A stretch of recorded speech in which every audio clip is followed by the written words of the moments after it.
대한민국이 제대로 독한 마음을 품었습니다. 이번엔 세계 전투기 시장을 집어삼키려 하고 있습니다. 2024년은 이전과는 완전히 다른 새로운 미래를 보게 될 전망인데요. 그 첫 번째 주자는 다름 아닌 FA50입니다. 최근 다수의 정보 채널을 통해 타이가 FA50의 새로운 개량형을 추진하고 있다는 소식이 들려오고 있습니다. 바로 복자형인 FA50을 단자형으로 개량한 일명 F50인데요. 처음 들어보는 분도 많으시겠지만 F50은 카이의 오랜 염원이자 국내 군사 전문가들이 바라마지 않던 개량형입니다. 다만 그동안 예산상의 문제 등으로 번번이 좌절되어 왔는데요. 그런데 이제 상황이 바뀌었습니다. 지금 경공격기 시장에서 독보적인 입지를 자랑하는 FA50이라면 단자형인 F50 역시 충분히 경쟁력이 높다는 판단이 선 것입니다. 게다가 대한민국의 첫 번째 국산 전투기 KF-21 보라매가 등장하면서 새로운 가능성까지 제기되고 있는데요. 그래서 준비했습니다. 오늘은 FA50의 새로운 미래, 단자형 F50의 모든 것에 대해 알려드리겠습니다.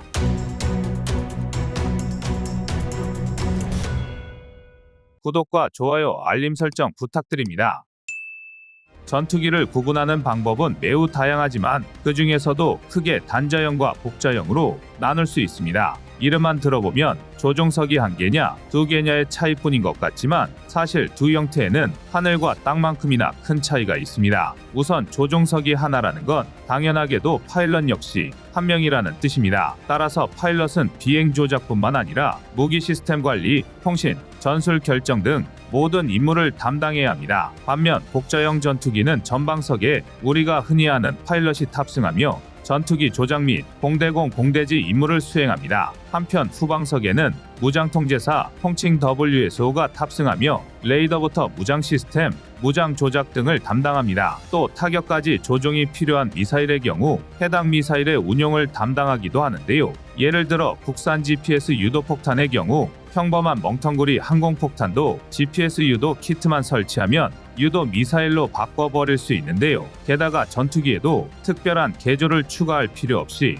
태블릿 하나만으로 간편한 조작이 가능합니다. 이 경우 WSO는 태블릿의 조작을 담당하는 식입니다. 일반적으로 단자형 전투기는 파일럿 하나가 모든 임무를 수행하다 보니 임무 수행 부담이 크고 복잡한 임무를 수행하기 어렵다고 알려져 있습니다. 이와 반대로 복자형 전투기는 뚜렷한 임무 분담으로 비행과 무장 운용에서 각각의 전문성을 발휘할 수 있고 훨씬 복잡하고 다양한 임무를 수행하며 전자전과 정밀 타격 임무에 효과적인 것으로 알려져 있는데요. 그런데 이것도 이제 옛날 얘기가 되었습니다. 당장 멀리 갈 것도 없이 기동성보다는 스텔스 성능을 앞세운 정밀한 타격을 우선으로 하는 F-35부터가 복자형이 아닌 단자형임을 떠올리면 앞선 제 설명이 뭔가 이상하다는 걸 눈치챌 수 있으실 텐데요. 과거와 달리 현대 전투기는 고도의 자동화 시스템과 첨단 전자 장비를 탑재하고 있습니다. 이 덕에 전투기 비행과 무장 관리, 통신을 전부 자동화하거나 버튼 하나로 단순화해 파일럿 부담이 현격히 줄어들었는데요. 덩달아 WSO의 역할도 줄어들면서 파일럿과 WSO를 각 한 명씩 양성하는 것보다 파일럿 2명을 양성하는 게 훨씬 효율적으로 바뀌었습니다. 2명이 한 개의 전투기를 조종하던 걸 2명이 2개의 전투기를 조종하도록 바꾸는 것만으로도 직관적인 전력을 2배로 뻥튀기 할 수 있기 때문입니다. 이를 가장 잘 느낄 수 있는 건 아이러니하게도 복자형인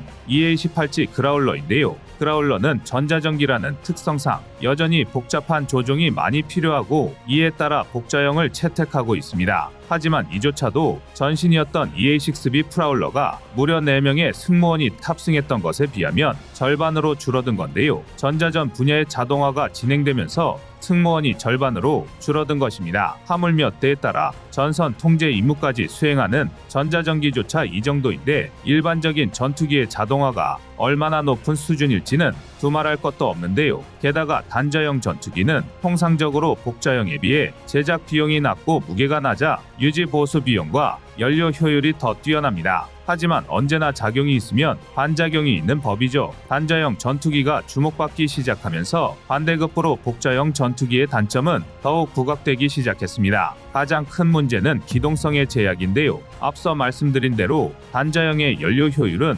복자형보다 더 우수합니다. 파일럿 한 명과 그로 인한 조종석, 내부 시스템, 전장 연장 등으로 복자형의 중량이 더욱 무겁기 때문인데요. 이는 곧 기동성, 특히 작전 반경 저하로 나타납니다. FA-50 역시 뛰어난 경공격기이지만 훈련기였던 T-50이 기반이다 보니 같은 문제점이 발생했는데요. 훈련기는 아무래도 신규 조종사를 양성하는 게 목적이다 보니 교육에 편리한 복자형 기체가 더 선호됩니다. 전투기 조종도 자동차와 같아서 초보 파일럿의 경우 비행 중 예기치 않은 상황이 발생할 시 이에 대한 대처 능력이 떨어질 수밖에 없습니다. 하지만 복자형 기체라면 동승한 베테랑 파일럿이 즉각 조작에 개입할 수 있으니 안심인데요. 운전 교습용 차량의 조수석에 보조 브레이크, 보조 클러치가 달린 것과 같은 이치입니다. 이외에도 기본 훈련기가 아닌 T-50처럼 보등 훈련, 전술 입문 훈련이 모두 가능한 고성능 기체는 실제 전투기와 거의 유사한 첨단 장비를 탑재하고 있습니다. 복자형 구조는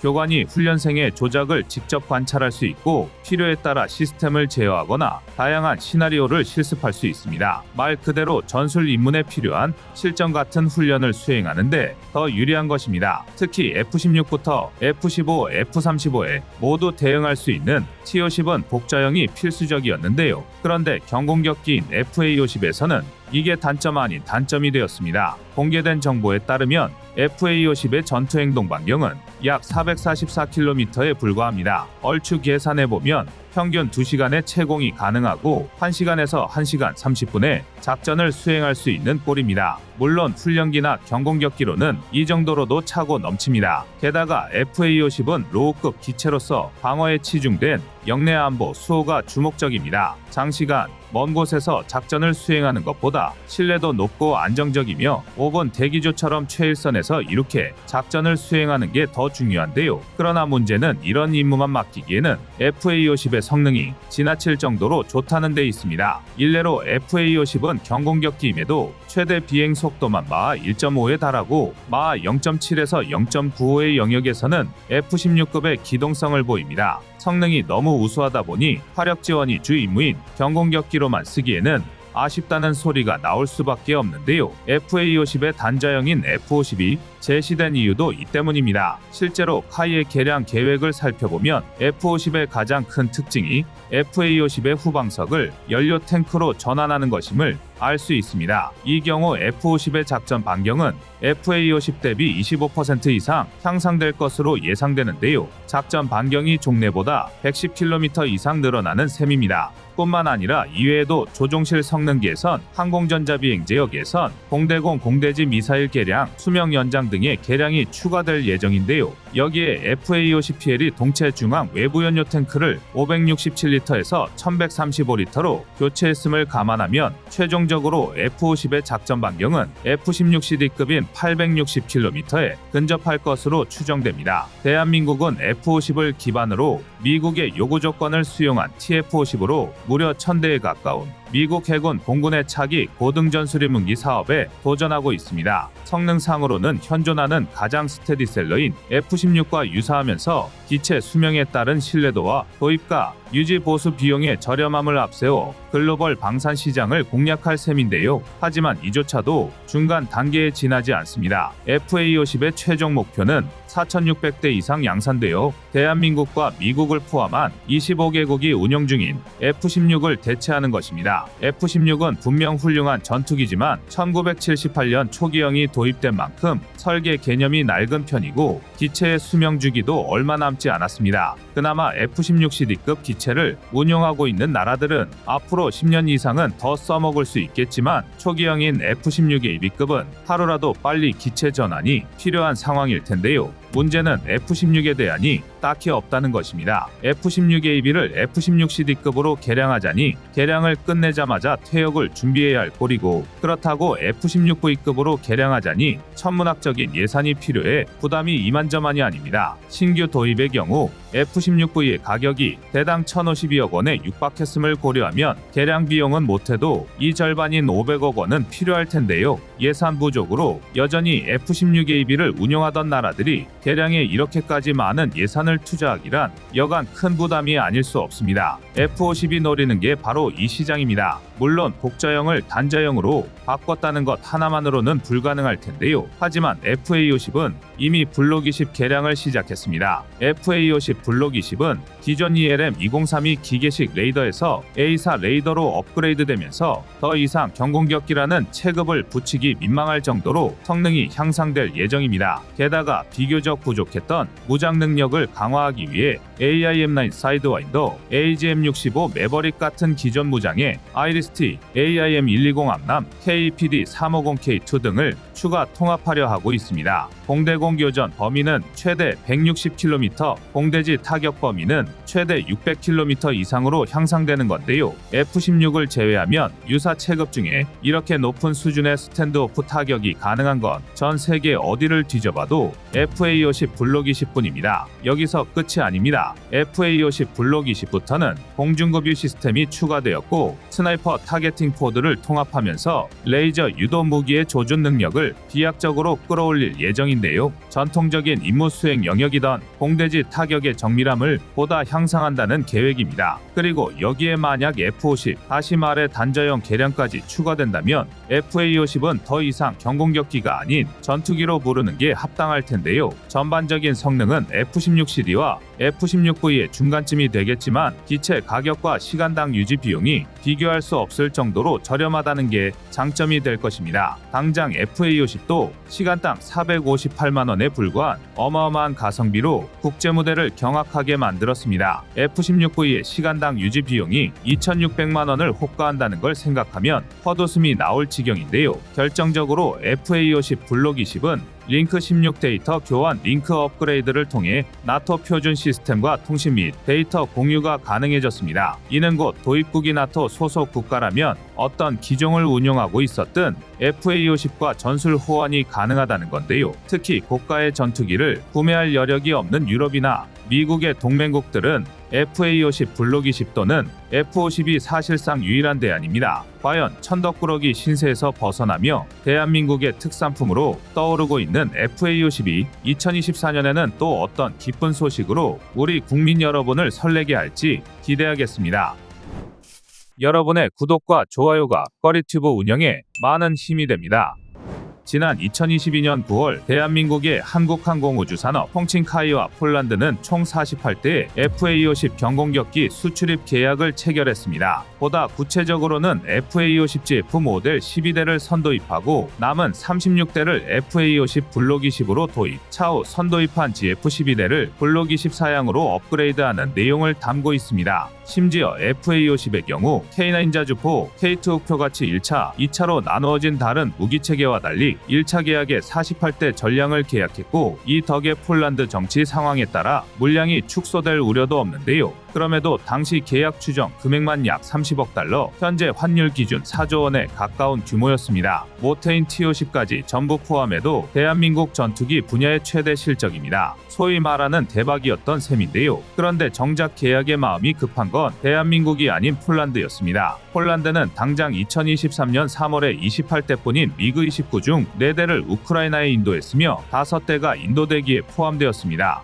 공중전력을 가능한 한 많이 우크라이나에 인도하면서 동시에 전력 공백을 채워야 하는 폴란드로서는 FA-52, 미그 29, 수호 21을 빠르게 밀어낼수록 우크라이나 전쟁 지원과 자국안 보호, 2마리 토끼를 잡을 수 있었습니다. 반대로 만에 하나 FA-52 납품 지연을 일으킨다면 협의에 따라 미그 29를 우크라이나에 공유하고 정작 자국의 공중안보는 뻥 뚫려버리는 죽도 밥도 아닌 상황이 벌어질 꼴이었습니다. 폴란드의 마음이 얼마나 급했는지 오죽하면 2022년 9월 이행 계약을 체결한 지 고작 2달 만에 계약금의 30%에 달하는 9억 달러, 하나 약 1조 1795억 원을 선수금으로 입금했을 정도입니다. 이는 매우 이례적인 일인데요. 방산 수출도 결국은 상품 계약의 일종인지라 선수금의 통상 비율은 10% 내외입니다. 그런데 폴란드는 평균 비율의 3배에 달하는 선수금을 덜컥 입금한 건데요. 그러면서 다른 건 필요 없고 제발 납기만 준수해달라고 강력하게 요청한 것으로 알려졌습니다. 그리고 대한민국은 폴란드의 이런 절박한 심정을 무시하지 않았고 끝내 약속을 지켜냈습니다. 계약을 체결한 지 고작 8개월 만인 지난 2023년 7월 기존 일정보다 한 달이나 앞당겨 초도 물량 2대를 조기 출고했고 이어 다달이 2세대를 멈추지 않고 납품한 끝에 지난 2023년 12월 긴급 소요분 개필러 모델 12대 납품을 완료한 것입니다. 전 세계 방산 역사를 전부 뒤져봐도 전무후무한 일입니다. 게다가 이로 인해 대한민국은 2가지 신기록을 세우기도 했는데요. 바로 최단기간 출고와 최단기간 납품입니다. 실제로 대한민국은 계약일 기준으로 따지면 약 15개월이지만 실질적으로 초도 물량 출고가 시작된 7월을 기준으로 하면 고작 5개월 만에 계약을 이행한 셈입니다. 말 그대로 전광석화 그 자체였는데요.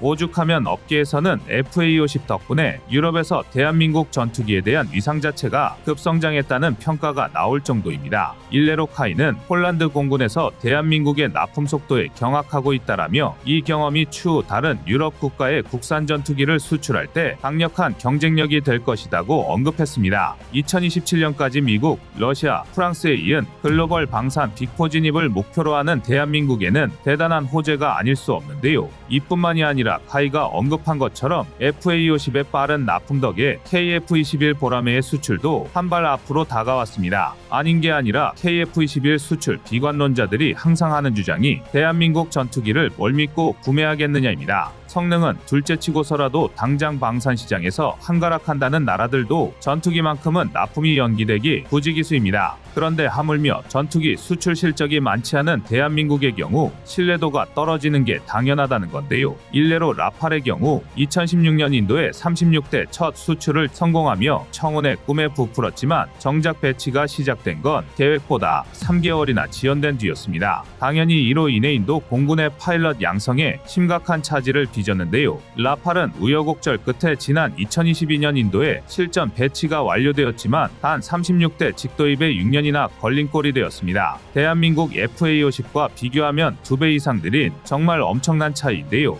하지만 이게 프랑스가 특이한 거라고 볼 수도 없습니다. 대표적으로 미국의 경우 F-35가 툭하면 납품 지연을 일으키는 것으로 악명이 높습니다. 물론 정확한 수량과 지연 일정에 대해서는 민감한 정보다 보니 자세히 공개되지 않았는데요. 하지만 예를 들어 F-35의 경우 미국 내에서만 납품이 연기되어 2023년 도입 계획이었던 120대에서 한참이나 미달한 97대 도입에 그쳤습니다. 심지어 이 물량은 2024년 4월에서 6월이나 되어야 양산이 가능할 것으로 보이는데요. 여기까지만 말씀드리면 F-35가 워낙 첨단 기종이고 또 아직 미완성된 기체다 보니 그럴 수도 있다고 생각하시겠지만 사정은 F-16도 마찬가지입니다. 특히 대만의 경우 중국과의 분쟁을 이유로 지난 2020년 다급하게 미국과 F-16V 66기 도입 계약을 체결했습니다. 대만의 전력이 F-16A-B 141기와 미라주 2005 46기, F-5EF 26기, FC-K1 103기 등으로 구성되어 있음을 고려하면 F-16V가 단연 최상급의 하이급 전투기 임무를 수행하는 셈인데요. 하지만 진작에 인도가 시작되었어야 할 F-16V는 2024년 3분기로 납품이 연기된 상태입니다. 계획대로라면 2026년까지 단 2년 만에 66기를 모두 납품해야 하는데요. 계약이 체결된 2020년부터 납품을 시작했어도 1년에 10대에서 11대를 납품해야 하는 빡빡한 일정입니다. 그런데 지금 미국의 상황을 보면 1년에 33기씩 2년 만에 인도를 끝내는 건 사실상 불가능한데요. 심지어 여기서 끝이 아닙니다. 대만은 마찬가지로 2026년까지 구형 F-16AB를 F-16V 사양으로 개량하는 사업을 시작했지만 장비와 부품이 확보되지 않아 반쪽 업그레이드만 가능한 상태입니다. 그것도 DFRM 전자전장비, 지상 충돌 방지 시스템과 일부 무장 등은 납품이 늦어지는 게 아니라 2026년은 되어야 확보가 가능할 전망입니다. 일반적인 상거래였으면 당장 소송을 걸어도 할 말 없는 상황인데요. 미국은 코로나19 팬데믹 사태로 공급망에 차질이 생겼다는 핑계를 대고 있지만 전문가들은 우크라이나 전쟁에 이스라엘 하마스 전쟁까지 겹치면서 미국 무기 체계와 장비가 우크라이나, 중동으로 집중되었기 때문으로 분석하고 있습니다. 쉽게 말해 여력이 없다는 건데요. 하물며 전 세계 무기 수출 시장의 40%와 11%를 차지하는 미국과 프랑스가 이 모양 이 꼴이다 보니 흔히 말하는 군사대국, 방산대국인 경우에도 의뢰 전투기 납품은 늦어지기 마련이라는 게 관례처럼 자리 잡았습니다. 그런데 대한민국은 바로 이 상식을 산산조각 깨트려 버렸습니다. FA-50GF로 공백을 메운다라는 이름 그대로 전력 공백을 메울 수 있는 최선의 대안임을 입증한 건데요. 심지어 제작사인 카이는 사천의 생산 공장에서 생산된 전투기를 몸통과 주익, 꼬리날개, 엔진 등 총 7개 파츠로 나누어 운송한 뒤 폴란드에 사무소를 건설해 현지에서 조립해버렸습니다. 이 덕에 카이는 운송에 필요한 시간을 대폭 감축할 수 있었는데요. 물론 이게 아무 나라나 가능한 일은 아닙니다. 대한민국처럼 우수한 엔지니어가 있어야 가능한데요. 실제로 FA-50GF 제조립 현장에서 폴란드 방산 기업 관계자들이 우리 엔지니어들의 제조립 속도를 보고 말도 안 된다며 혀를 내두를 정도였습니다. 우리 엔지니어들이 현지에서 FA-50GF를 제조립하는 데 걸리는 시간은 단 3일에 불과했습니다. 미국, 프랑스와는 아예 차원이 다른 속도인데요. 이제 남은 FA-50PL 36대의 물량은 1년 후인 2025년까지 공중급 유기능, 에이사 레이더 탑재, 공대지, 공대 공무장 업그레이드 등 블록 20 업그레이드를 통해 2028년까지 인도될 예정입니다. 이번에도 1년에 12대라는 일반적이라면 불가능하다라고 말했을 계획입니다. 그렇지만 오직 대한민국에서만큼은 그 상식이 통하지 않습니다. 부디 대한민국이 달성한 유일무이한 대기록이 KF-21 수출 시장에서도 그 명성을 이어가길 바라겠습니다. 이상 꺼리튜브였습니다.